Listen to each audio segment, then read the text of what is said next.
আসসালামু আলাইকুম, সবাই কেমন আছেন? আমরা সেদিন আম্মু, আমি আর আমার ভাস্তি মঙ্গলিমালা যেতেছিলাম অটো দিয়ে।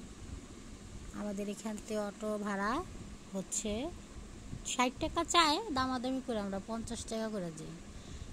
এই যে এখান দিয়ে যাওয়া সরকারি সবসময় খান মোহাম্মদ মসজিদ। আরে আমার কাছে অনেক ভালো লাগে। সকাল থেকে বৃষ্টি ছিল, এর জন্য সকালে যাইনি, বিকেলে গেছি। বিকেলে যাই দেখি কত মানুষ। আমার আইসে আমার ভাস্তিকে একটা লিপস্টিক কিনে দিলাম 10 টাকা, কাজল 10 টাকা। এইখানে যা নিবেন যতগুলো আইটেম আছে সব 10 টাকা করে। ব্যান্ড, চিরুনি, কাটা ক্লিপ আছে 10 টাকা, ছোট ছোট ব্যান্ড আছে, ইয়ারিং আছে অনেক সুন্দর সুন্দর, 10 টাকা। আমার আম্মু বলতেছে এটা নিবা, এটা নিবা, ওকে। ও বলছে হ্যাঁ নিব নিব। আমার ভাস্তে অনেক পছন্দ করে লিপস্টিক, কাজল, খালি বলে কিনে দাও কিনে দাও। পরে আমরা আর কি ঘুরতে ঘুরতে দেখলাম গেন্ডের রস। পরে আমরা তিনজন খেয়ে নিলাম। আমার ভাস্তিও দেখতেছে, আম্মু ছিল পাশে।